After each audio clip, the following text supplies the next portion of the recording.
আসসালামু আলাইকুম। সাদিয়া কুকিং হাউজে সবাইকে স্বাগতম।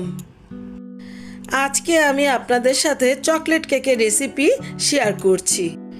এই চকলেট কেকটা কিন্তু বাসায় খুব সহজেই তৈরি করে নিতে পারি।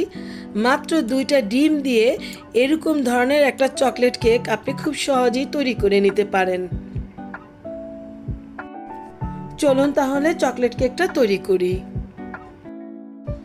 প্রথমে একটা মিক্সিং বোল নিয়ে নিলাম, তারপর এখানে নিয়ে নিলাম 2টা ডিম। ডিমগুলো রুম টেম্পারেচারে রাখা, যদি ফ্রিজে থাকে তাহলে বের করে রুম টেম্পারেচারে এনে নেবেন।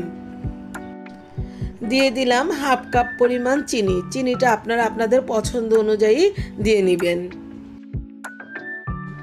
আরও আমি এখানে অ্যাড করে দিচ্ছি 1/4 কাপ তেল। তেলটা দেওয়ার পর দিয়ে দিলাম হাফ চা চামচ পরিমাণ ভ্যানিলা এসেন্স। তারপর এই সবগুলো উপকরণকে একসাথে ইলেকট্রিক বিটার দিয়ে আমি বিট করে নিব। চিনিটাকে আপনারা ইচ্ছে করলে আগেও বিট করে নিতে পারেন, কিন্তু আমি একসাথেই করে নিচ্ছি। এই ডিমের কালারটা চেঞ্জ হওয়া পর্যন্ত এগুলোকে বিট করে নিব। এই যে আমার ডিমের কালারটা কিন্তু চেঞ্জ হয়ে আসছে, আমি আর একটু বিট করে নিচ্ছি। এবার এখানে দিয়ে দিচ্ছি হাফ কাপ পরিমাণ লিকুইড দুধ। দুধটা দেওয়ার পর আবার এগুলোকে বিট করে নিচ্ছি। আমি সবগুলো তরল উপকরণগুলোকে একসাথে বিট করে নিচ্ছি।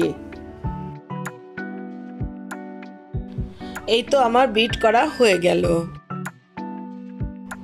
এবার একটা চালনির মধ্যে নিয়ে নিলাম 1 কাপ পরিমাণ ময়দা। এই শুকনো উপকরণগুলোকে একটু চেলে নিব।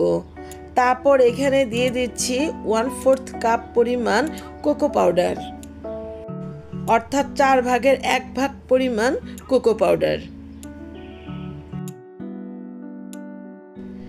এরপর এখানে দিয়ে দিচ্ছি 1 চা চামচের একটু কম বেকিং পাউডার।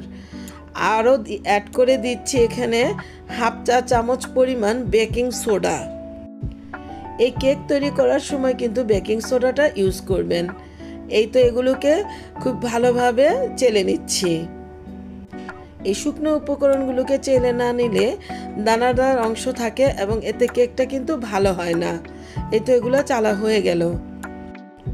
এবার এগুলোকে ইলেকট্রিক বিটারের সাহায্যে ভালোভাবে বিট করে নিব। আপনার ইচ্ছে করলে এই কাজটা কিন্তু হ্যান্ড হুইস্কের মাধ্যমে করে নিতে পারেন। আমি এগুলোকে ততক্ষণই বিট করে নিব যতক্ষণ পর্যন্ত এটার মধ্যে একটা স্মুথ ভাব না আসে। আর কেকের ব্যাটারটা এমন হবে যাতে খুব পাতলাও না হয় এবং খুব ঘনও না হয়। এই যে আমার বিট করা হয়ে গেল, তবু আরেকটু করে নিচ্ছি। আরও 2-3 মিনিটের মতো এটাকে বিট করে নিলাম। এবার কেকের একটা মোল্ড নিয়ে নিলাম। এখানে একটু তেল নিয়ে নিলাম, একটা ব্রাশ দিয়ে এর চারপাশে তেলটা ব্রাশ করে নিলাম। তেলটা কিন্তু চারপাশে খুব সুন্দরভাবে ব্রাশ করে নিতে হবে। কেকটা যখন হয়ে আসবে তখন আপনার এই তেলের কারণেই কেকটা উঠাতে খুব সহজ হবে। তো একটা কাগজ এভাবে কেটে আমি দিয়ে দিলাম। প্রথমে মাঝখানে দিলাম, তারপর এর চারপাশে কাগজের টুকরো দিয়ে দিব। এই যে কাগজের টুকরোটা এভাবে দিয়ে দিলাম। এবার এই ব্যাটারটা এখানে ঢেলে দিচ্ছি। কেকের সম্পূর্ণ ব্যাটারটা ঢেলে দিচ্ছি। দেখুন ব্যাটারটা আমার কেমন হয়েছে। এবার এটাকে একটু ট্যাপ করে নিব, যাতে এর ভিতরে বাবলগুলো থাকলে বা বাতাস টাতাস থাকলে এগুলো বের হয়ে যাবে। একটা কাঠি দিয়ে উপর থেকে এটাকে নেড়ে চেড়ে দিচ্ছি। কোনো বাবল থাকলে এর কেকটা কিন্তু ফাঁকা ফাঁকা হয়ে যাবে, দেখতে ভালো লাগবে না। এবার চুলায় একটা হাঁড়ি বসালাম। হাঁড়িটা একটু প্রিহিট করে নিয়েছি। এর মধ্যে একটা স্ট্যান্ড দিয়ে দিলাম। স্ট্যান্ডটা দেওয়ার পর এখানে কেকের মোল্ডটা দিয়ে দিলাম।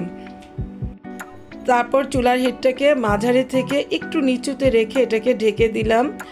তারপর এই ঢাকনার উপরের ভাগটা যেখান দিয়ে ভাপ যাতে বের না হয় এই জন্য এটাকে আটকে দিলাম। আমার এই কেকটা হতে প্রায় 20 মিনিটের মতো সময় লেগেছে। আপনাদের হয়তো আরও কম বেশি সময় লাগতে পারে। একটা কাঠি দিয়ে কেকের ভিতরের অংশটা একটু চেক করে নিচ্ছি। এই তো দেখুন কেকটা হয়ে গিয়েছে, এর ভিতরে কোনো কিছু লেগে আসে নাই, তার মানে বুঝতে হবে আপনার কেকটা হয়ে গিয়েছে। এবার এটাকে চুলা থেকে নামিয়ে নিলাম, এটাকে ঠান্ডা হতে দিব। কেকটা ঠান্ডা হয়ে গেছে, এবার এটাকে মোল্ড থেকে নামিয়ে নিচ্ছি। এবার এর চারপাশের কাগজগুলো তুলে ফেলবো। চারপাশের কাগজগুলো তুলে ফেললাম। কেকটা কিন্তু অনেক সফট হয়েছে। এবার একটা চাকু দিয়ে এগুলোকে কেটে নিচ্ছি।